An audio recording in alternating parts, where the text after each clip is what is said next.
Hey family, welcome back to Embracing the Journey. Now, if you notice, Whitney is much happier because it's getting warmer. Yes, you should always say that I'm happy, but okay, whatever. No. She's always happy. Yes, if you have been in Cleveland, it has been in the 60s the past few days, and it's been amazing. So I love warm weather, and I'll take 60s. That's warmer than the 30s and the 20s that it has been. So you can just be outside and enjoy the sunshine, and we get another day tomorrow, and then it's raining the rest of the week. But hey, I will take these few days. It's amazing. I love it. Whitney's born in July. Yes. A true summer baby, likes the heat. That's right. For me, I ran with Jason Cox, and we ran, it was like 34 when it started. Too cold. Loved it. Love it. Below 50, it's very hard for me to want to run outside. But I do, but it's hard. Yeah, too cold. I walked out in shorts for some reason to say hi to all you guys and realized it's way too cold. Way too cold. It wasn't 60 yet, so it was still in the 30s. I love it. So if you're enjoying this little taste of spring, Whitney's with you. I mean, I'm enjoying it too, but I like the other stuff as well. Bring it on, flowers and everything. Are you asking me to get you flowers? Was that like a hint? I like some. Okay. Yeah, Valentine's was just a few weeks ago. Yeah, I need to take some notes. Anyway, so we're going to keep going. Today, we're talking about rhythms to sustain. Yeah. And if you're not part of our church family, that's a series we're going through. And the premise is that if we're going to embrace the journey of following Jesus for the long haul, we need to sync our lives to certain rhythms. So we've gone through 4. The first one is let the word reveal, so Jesus can heal. The second is pray like a psalmist. The third being know whose you are. And the fourth is lean on your teammates. Yes. So those have all impacted us, but we just want to share a little bit about how they've impacted us. So do you want to go first? Sure, I'll go. I have liked all of them. Thank you for saying that. Yes, they've been very good. But I like them all. I've taken away things from each talk, but one in particular is pray like a psalmist. I think that I've known that I could go to God with just my deepest thoughts and just say whatever, but have I actually done it? And do I daily do that?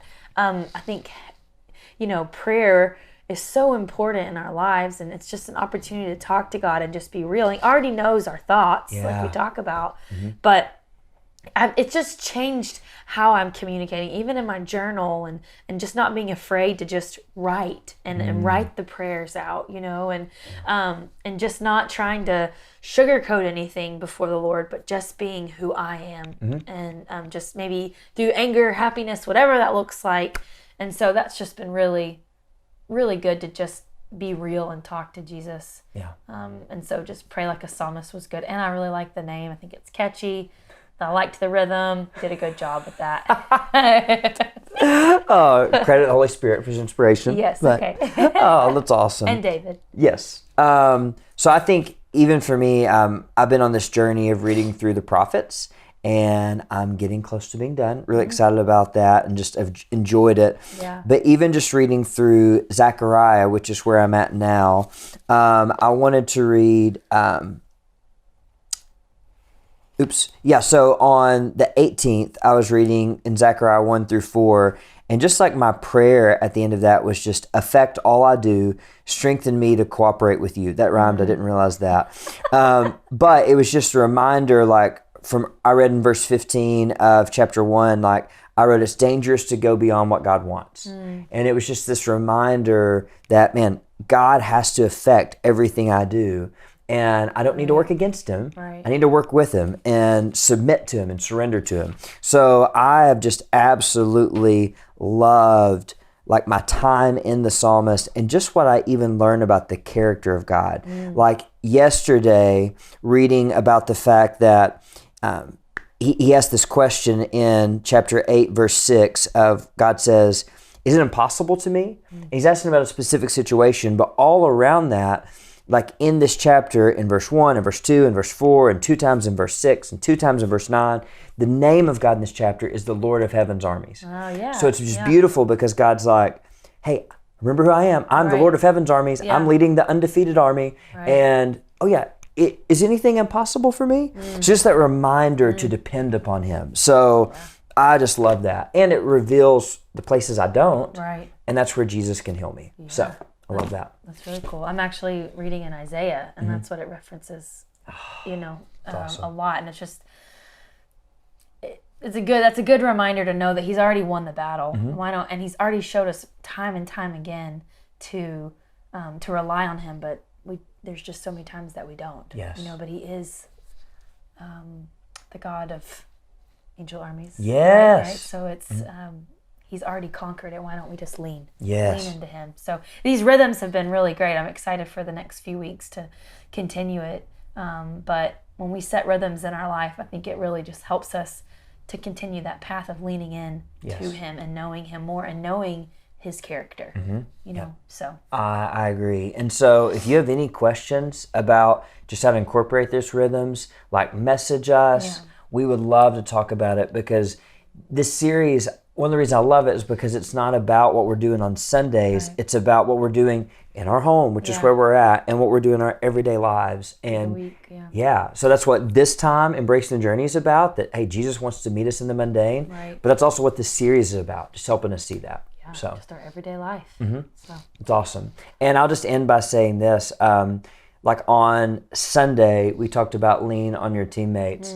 And I think through this season of COVID, like, we have gotten to lean on each other. And I just think that that's beautiful. And I think, we talk about being honest with God, but we're also able to be honest with each other. Right. And there's times that Whitney just calls me out, like, you should be doing that. I'm like, maybe I should, maybe I shouldn't. I don't know. You're probably right. I'm mad about it, but I think it's just like us having that foundation too lets us lean on each other. And then also, like, I ran with Jason this morning. He's a teammate. Like, you encourage me to lean on my other teammates. Yes. And I encourage you to do that as well. So I just think it's essential that we do that, that we're authentic with each other, and that we're talking through things, and we're also encouraging each other to lean in that community. Oh, absolutely. You've got to have that outside perspective, besides just me. I mean, I'm glad that you listened to me. Yes. But you need most more definitely. people.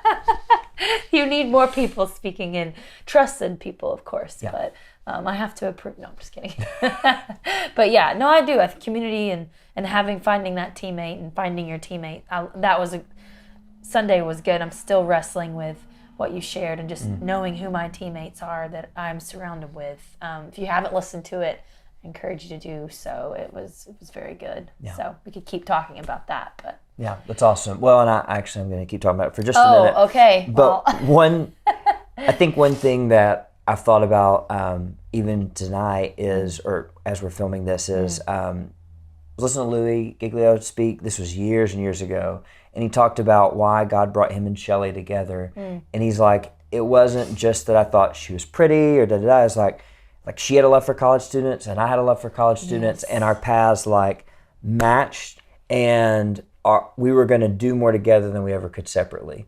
And I just think that that's our story, is that God brought us together to accomplish more for his kingdom together than we ever could separately. Right. So I just think it's awesome that we get to walk this journey together. And I just want to encourage you, like, if you're married, like, have this conversation, like, work towards being teammates and work towards rooting for each other. Right. And if you're not married, like, that's what you're looking for, is a teammate. Yeah. I mean, I'm just going to chime in there. Yeah, I definitely. loved the phrase, or what it was, I can go faster on my own, but we can go farther together. Yeah, and I thought that really resonated with me, of like, there are, especially when we were single separately, we were doing a ton of stuff. And when we came together, we did go farther in our ministry. And I think that, when we were both single, I lived overseas, you lived overseas, we had those opportunities, and I'm so thankful that we did. But then bring us together, we've been able to do continuing ministry. Yes. It looks different, but we've been able to go farther because we've been able to lean on each other. Yes. In that. And then also, when you have teammates, if you're not married and you have teammates alongside you, you can go farther because you've got them supporting you. Yes. So I think that's, whether you're single or you're married, it's important to have those people in your life to push you. I love that. And even for to build on that, like, so we're married, but we have single friends, Right. and we both have different roles in the kingdom, and Yeah. we have different capacities and can do different things. So it's like Absolutely. it's all coming together and realizing that we all have a role to play. Right. So going back to know whose you are, like be Yes. content in your role Yeah. and how God's designed you, Right. and then lean on each other Right. because there's things I'm just not good at, and that's Yes. okay. Like Yes. that is okay because I have other people to lean on. Absolutely. Yeah. I guess they're supposed to stack on the rhythms have stacked on purpose, right? Yes. Well, intentionality there. Intentionality in the rhythms that they've been revealed each week. Yes. And we do have a secret reveal. Oh, okay. Yes. So I'm not pregnant. that was awesome. Just if anybody was wondering. It's related to the series. Some of you are like, oh, that's a letdown. That's amazing. The secret reveal is that we were going to end the series this week, but we're actually going to extend it with a bonus week, extended for March 7th. So I'm not going to Okay. give the content away yet. Okay. Got to maintain some suspense. I'd like to know this week's rhythm. Do you have it yet? Yes, I'm not going to reveal the exact wording. Oh, okay. Because I'm still working on it, wordsmithing it. But we're going to talk about rest. Oh, So really excited to do that. that will be great. Yes. Yes. So anyway, hope to see you either online or in person on Sunday. But this has been fun. It has been. Yes. Thanks for letting me be on the show. Oh my goodness. I hope you guys enjoy this half as much as we do because Yep. we definitely have a good time. All right. Love you all. Bye.